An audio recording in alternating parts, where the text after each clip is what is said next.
wondering how I got into this mix. Mind playing tricks and I'm fiending for a fix. Habits overriding and Welcome to the Conscious Resistance News Wrap-Up. Today is Sunday, January 18th, 2015. My name is Derrick Bros, and you are tuned in to our weekly wrap-up of the latest news from theconsciousresistance.com and of my personal work writing for benswan.com, the Liberty Beat, and the antimedia.org, as well as contributing to several other websites and magazines. We do this, as I said, on a weekly basis for you to keep up with my free content. If you want to see which stories I think out of the 40 to 50 stories I write every week, which ones I think are the most important and that you should be tuned into, then you want to listen to this podcast. First of all, be sure to subscribe to our SoundCloud channel if you are listening to this, soundcloud.com/TCR live, or if you're watching the video, subscribe to the YouTube channel. You can follow us on Twitter at TheConsciousRN. My personal Twitter is DBrosLiveFree, and of course we're on Facebook at the Conscious Resistance Network, and you can find me there as well. So this past week we had some new contributions from our team. Danilo, aka Peaceful Anarchism, contributed the second of two parts to his debate defending the position of anarcho-capitalism against John Simerman, who's defending the position of direct democracy. It's been an ongoing debate, and they recorded it and put it out. It's pretty entertaining. So if you are interested in either of those positions or just learning more about them, check that debate out. Also, we had a contribution from Francis, who is our friend who is contributing from Argentina. He always puts thought-provoking pieces out. This one is called The How and Why of Completing Your Resolutions. And for those of you who are seeking change and trying to become a better person or a more truer representation of yourself, then you might enjoy that piece. We also had The Shame of Charlie Hebdo contributed from one of our other writers, which looks at censorship and free speech in the face of the terrorist attack in Paris, France. Peaceful Anarchism also contributed Drone Warfare, the Modern Tactics of Cowardly Psychopaths. Check that one out. And of course we have Jeff for Justice showing us his best of 2014. And the most recent one we had from Katie Chaos was about education, where she discussed why she is choosing to leave the public education system and why she thinks those who are interested in freedom and value freedom and are interested in this position should possibly reconsider. So that's what's the latest going on with us. Be sure to check that out, and as I said, subscribe to all of our links.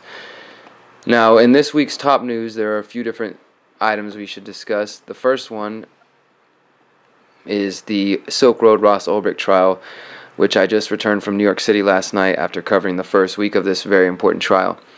Now, I did a full-on report on this trial for Patreon subscribers. This is another way you can support me directly and support the growth of the conscious resistance overall. If you go to patreon.com, patreon.com/DerrickBros, my full name, then you will see my page there where I put some of the free articles that I write that you see from all the various websites I mentioned.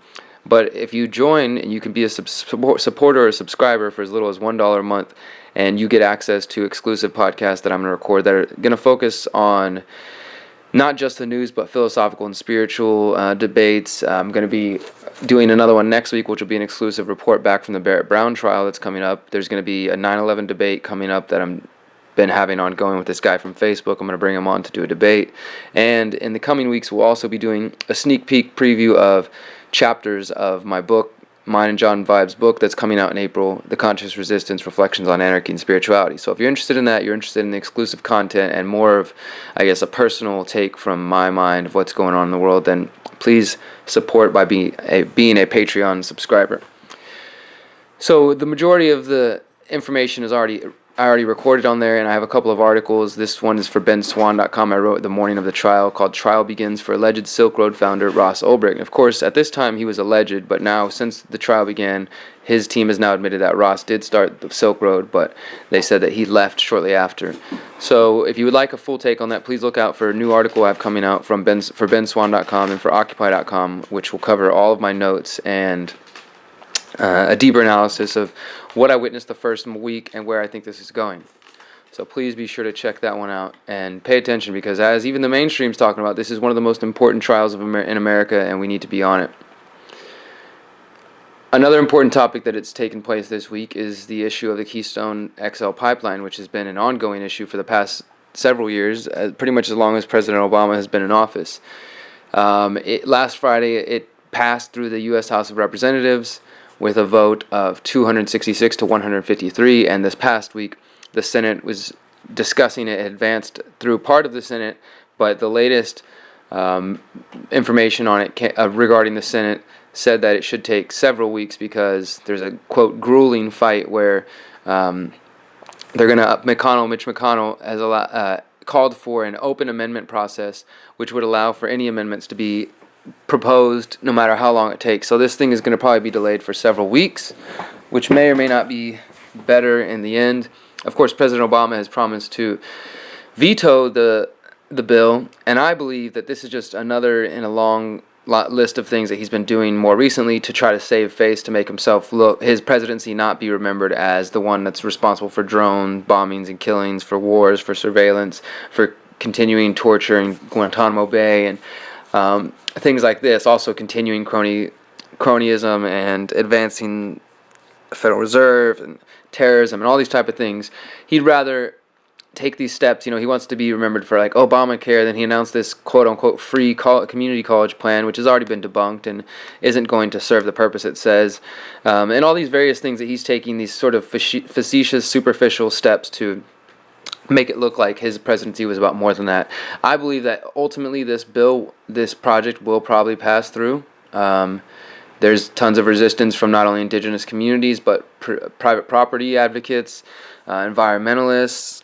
Even recently, Representative Justin Amash put out a Facebook post discussing how the reason he voted against the bill is because he said it would give special privileges to the Keystone pipeline and to the companies associated with it, and he didn't want to support that. Just more crony capitalism. So overall, it's a bad thing. I mean, what are your thoughts on this topic? Because I did a report a few months ago, actually, on this, a few years ago, on this, and found that these jobs they say that it's going to create are actually only temporary jobs that won't last very long, because once the pipeline's built, there's not really a whole lot to do. It's just, it's a temporary thing.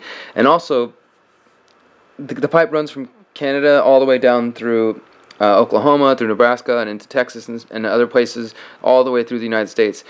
Much of that oil has already been sold to India and to China through deals with the Canadian government and others. So it's not really going to provide any economic independence to the United States, and it's ultimately just going to ship more jobs away. So if those are your reasons for supporting it, which I see some people, then I would say that's failed. And there's the obvious eminent domain worries, and companies as well. If you look into their history, they have rampant history of spills and of damaging the environment and not cleaning it up. So overall, I'd say that project is failed, and there's no reason to support it. But I do believe it's going to pass. Obama will probably veto it, and it'll get tacked onto something else, and he'll get to save face and act as if he was looking out for the people, and it'll get through. So keep your eye on that. And another piece of news, this is actually been a positive thing, I would say, because the past couple weeks you may have heard me mention or seen me write about the Global Day of Action Against Torture, which is coming up on January 31st. And this was just an idea I had to do something in Houston at first to make sure that people didn't forget about the torture report and the ongoing torture. The more I talk to other activists online, the idea has grown, and now we've started this global day. We have people in Germany, Australia, Turkey, France, and across the United States planning for actions of various kinds on January 31st. And so it's a good thing to see the report hasn't been completely forgotten. This past Monday, the U.S. Senate was briefly interrupted by a group of anti-torture protesters shouting from the chamber's balcony. During a speech from Senator Richard Durbin, protesters stood up and began chanting, "Prosecute torture." The protesters were attempting to bring attention to the recent Senate report on CIA torture, which found the Bush and Obama administrations both allowed suspected terrorists to face extreme conditions of torture. And the protesters were immediately removed by Capitol Hill security. And another example of protesting against some of the people responsible for these allegations are these claims of torture. Protesters with Code Pink and Witness Against Torture last weekend hit the homes of former Vice President Dick Cheney and current CIA Director John Brennan. They staged these huge protests, and literally it looked like in the images on Twitter, they're storming the gates of Cheney's home, and they were actually able to get through the gate and march on his front lawn. It was pretty awesome. And a couple of people were arrested. This was part of Code Pink's Guantanamo Anniversary Weekend Torturers Tour, marking the 14th anniversary, 14 years, can you believe it, of the Guantanamo Bay Prison. While wearing orange jumpsuits, the activists protested outside of Cheney's property in Virginia. Security called the police as the protesters stormed the gates. The Fairfax County Police arrested 2 of them, and they also, as I said, went to John Brennan's home in the same area, and there were no arrests there.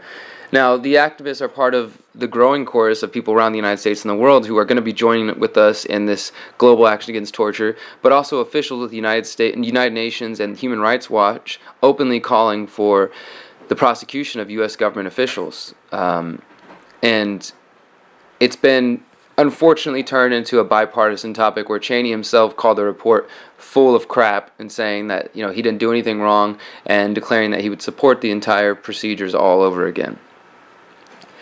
And this is why it's important to stand up against these things and to recognize this is, I guess, my when we start getting to solutions. My solution for this topic is really for us to examine on an individual basis the ways that we contribute to the systems and the problems that we see, that we claim to oppose. So, for example, there's an organization called the Architects, Designers, and Planners for Social Responsibility, who have put out a petition to the American Institute of Architects calling on them to prohibit the design of spaces for killing, torture, and cruel and inhumane or degrading treatment. So what they did is they looked at their own lives and decided, you know, I hear these things about torture, I see what's going on, what my work is leading to and contributing to, and I don't like that. I think it's unjust, it's immoral, it's illegal, whatever the case may be. And they decided, well, I have the power to take myself out of this situation and to decide I will no longer build these torture chambers. I will no longer build these execution chambers. You also have the psychologists and psychiatrists, I can't remember which organization it is exactly, but calling for all public officials in that department, in that health department, to stop supporting the use of torture and to stop being the government's useful idiots by going and speaking in courts and saying that, oh, this isn't torture, or that the people's minds can handle it, and just basically giving the government legal and medical justification for continuing to torture people. So they've decided to stand against that, to update their code of ethics and to say that this is wrong, we're not going to support that. So I think if we as individuals decide, and not just with torture, but overall, if we decide that we want to seek change, and we look at something, we look at a situation and say, okay, I don't like supporting this war, or I don't like supporting the GMOs or Monsanto or whatever it is that you're looking at, then you look at your life and decide and figure out what ways am I currently living that either promote or allow or encourage or directly support that industry, and in what ways am I willing to change that? And in some ways, you might call this a sacrifice, but I really think if it's not a sacrifice, if it's for your own good, and if it's truly what you desire, if you truly desire to live in a principled way about freedom and about advancing not only the human species but the planet as a whole, then we must start to look at our own behavior. We can't just point the fingers outwardly. We need to look at the world as a whole and then see our role in it and decide what type of actions are we willing to take in order to stop the things that we oppose. So the next story I want to get into is one I've been following for a while. Iguala, Mexico, the disappearance of the 43 students that happened back in September 2014, which sparked a near revolution across Mexico, with government buildings being seized and burned, and arrest of all types of police officials and government officials and local gangs. The former mayor of Iguala, Mexico, has finally been charged in the kidnapping of the 43 students.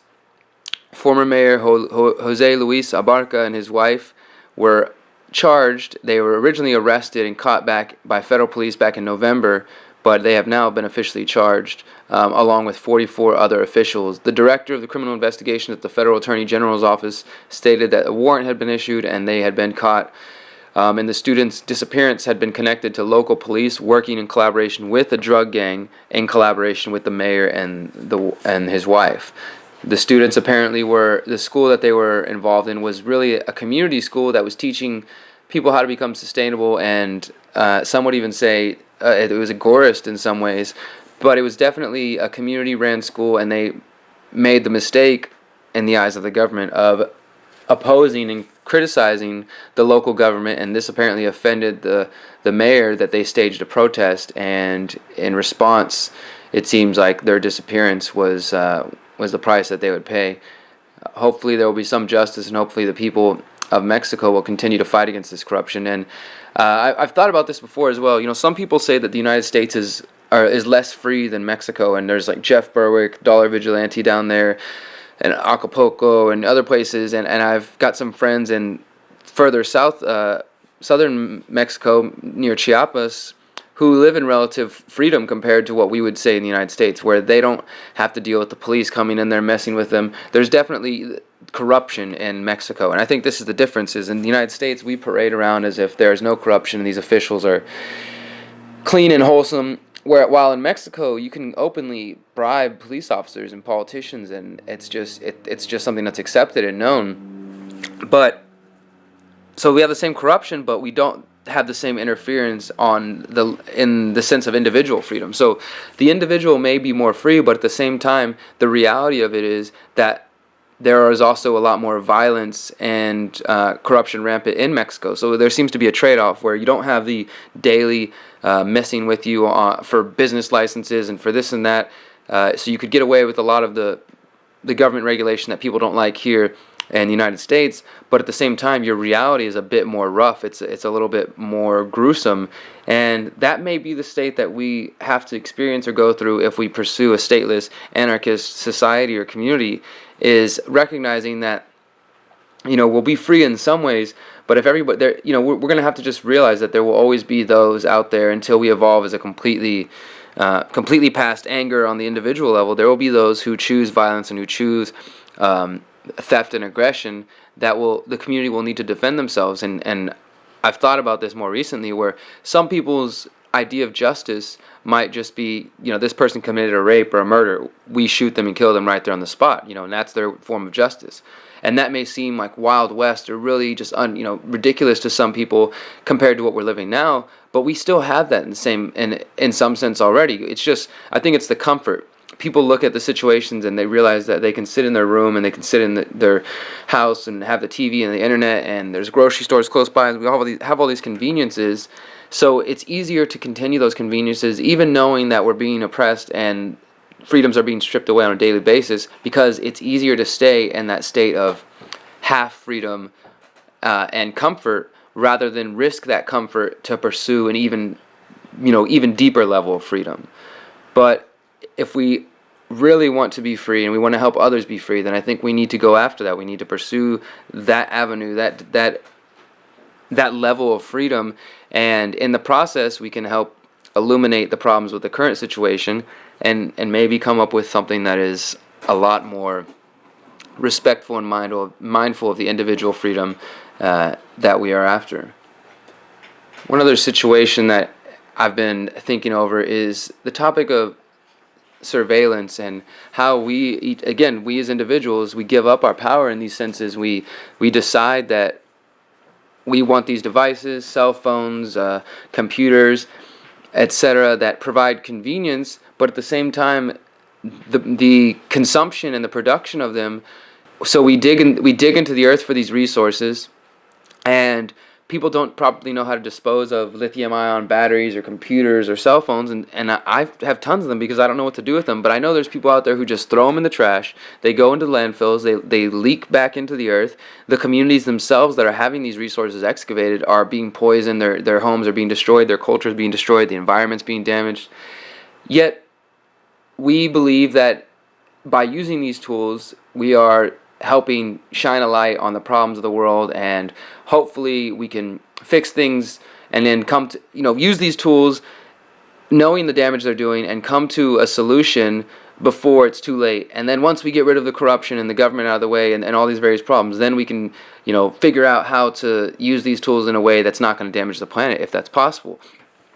But I don't know, I feel like we also take the trade-off not only in the damage to the planet, but we take the trade-off of knowing that these things are surveying us, right? We have GPS, we have audio recorders in our pockets, there's surveillance all over the place, and this next story specifically is about surveillance. And it's easy to see that governments are not going to just give up their power. If I think about this often, they have this multi-billion-dollar data collection center in Utah. They have fusion centers, they have command centers, they've got audio recorders and stingrays and all kinds of other toys we probably don't even know about yet. And do we honestly believe that by passing a bill, by making enough noise, that they're just going to abandon these buildings, they're going to stop using them and say, okay guys, we're going to shut down this multi-billion-dollar studio collecting all this data? I mean, even if they didn't want to survey their own people, the amount of money alone to sell that information and that data to advertisers, I mean, it's insane, right? But the point is, I don't see any point where they're going to turn around and go backwards and relinquish that. And in the same way, they are not going to relinquish their totalitarian powers that they continue to take from the people, and the people don't stop them, they keep marching forward. So knowing that, it's difficult to find a solution, again, that we're not already contributing to the problem by allowing these tools to be around us, by giving up privacy. I'm one of the few people maybe remaining out there who still believe that privacy is an important freedom. And really, you have to understand the value of privacy in a free society, because if you can't organize, whether that's a community meeting or a protest or a garden, or do anything without the watchful eye of Big Brother on you, then you're really not free. I mean, every totalitarian regime has stripped away freedom and privacy from the people in order to have complete, total surveillance on their every action and to get them surveying each other. So the importance of privacy cannot be understated here. Maybe in the 21st century we're evolving past this need. To some people, we're being more open. Maybe by being completely open and putting surveillance everywhere, we will actually move ourselves to being more honest and real with each other. But that's a different situation, because what we have now is the surveillance is in the hands of the government. This is another reason why technology needs to be directed to the hands of the people. It needs to maintain the idea of the principles of open source technology, if we're going to use technology to our advantage and to help free the people rather than control them. A federal study released by the National Academy of Sciences has concluded that there is no effective alternative to the government's practice of mass data collection of digital communications. The report said that, quote, no software-based technique can fully replace the bulk collection of signals intelligence. The authors called for limits on how the data is viewed and used, but not in limiting how much information is collected. The committee behind the report said stopping or slowing data collection will deprive analysts of necessary information. And the ACLU said that supporting the continued use of bulk data collection would be a huge, costly mistake. I mean, that's, like I said, we have to decide what does privacy mean, if it means anything to us anymore, and what we are willing to do for ourselves. Are you willing to give up a cell phone to know that you're not being tracked? Or is the trade-off that this cell phone allows me to do X, Y, and Z in a fast, cohesive manner, and so it's a trade-off that I accept? That may be the case, and I think we are all making that. I'm recording this on a computer on a handheld camera that uses a lithium-ion battery that probably contributed to the damage of somebody's community, but I believe that by using this tool in an effective way, I can help. But that doesn't mean I don't know the consequences of me using this as well. The last story I want to cover in the news wrap-up has to do with another recent supposed terrorist attack. And this one is coming from Ohio, and this is just the latest in a long line of terror, quote-unquote terror attacks that involve a couple of things. They involve the Federal Bureau of Investigations, they involve a confidential informant, and they usually involve some young, naive, occasionally mentally challenged person who might have anti-government views or is just easily coerced. And the latest victim of this is 20-year-old Cincinnati man Christopher Cornell, who allegedly researched the construction of pipe bombs and had purchased a semi-automatic rifle and ammunition. Court documents allege that he was supportive of the Islamic State and the government said that he was planning to use the guns and pipe bombs to attack the U.S. Capitol building. His father told CNN that he was coerced and that he could not have possibly carried out the attack. He went on further and said that his son's best friend was his cat and that he still called his mom Mommy, and there was no way in hell that this dude could have planned anything. The Cincinnati paper actually went to the mosque that the government put in their court records that they said he attended. They found a predominantly West African community that spoke very little English, and when showed pictures of this 20-year-old white boy, none of them had ever seen him before. Definitely not in the most recent 6 months that they say he's been going there. So again, this is why I've written several articles on keeping your eye on the FBI and why we should be weary of any time the FBI says they've caught a terrorist attack. I mean, I have two of them. One of them was written in May 2013, so almost 2 years ago. This is an ongoing thing. This one was called Terrorist Plot Foiled in Minnesota. Should the FBI be a suspect? And it tells the story of this guy, Buford Rogers. Again, he was apparently part of some anti-government group called, what is it? They gave it a silly name here. The Black Snake something or whatever. He was apparently caught with Molotov cocktails, guns, and pieces of a suspected pipe bomb. He had anti-government tendencies and was part of the Black Snake militia. And, this just, the rest of the article goes on to detail the federal government, DHS's system of fusion centers around the country that are collecting information, and how there was one in Minnesota.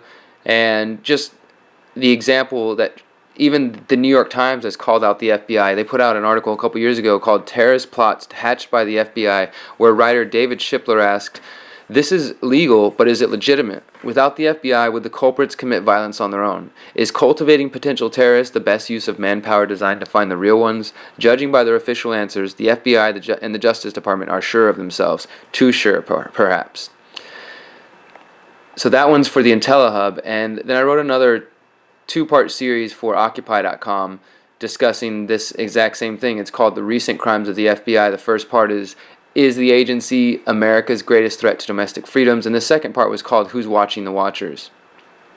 And I just go through laying it out. I mean, like I said, there's a long line of examples of, since the 90s and probably before then, really going back to the COINTELPRO program of the 60s and 70s. But all the way up to Occupy and to current, more recent times, and obviously this is still happening there. And as I said, it usually involves the use of an informant, somebody who's often poor, and there was one instance where they tried for 8 months to convince this person to say something or consider violence, and he just kept refusing, said he wasn't interested, till they finally start offering him, thousands and thousands of dollars, like, oh, this will be your reward, once we get through with this operation. And then he accepts it, and then, once they finally break him down, he goes for it and takes it, and then they arrest him and say, tell the world that they've caught a terrorist attack.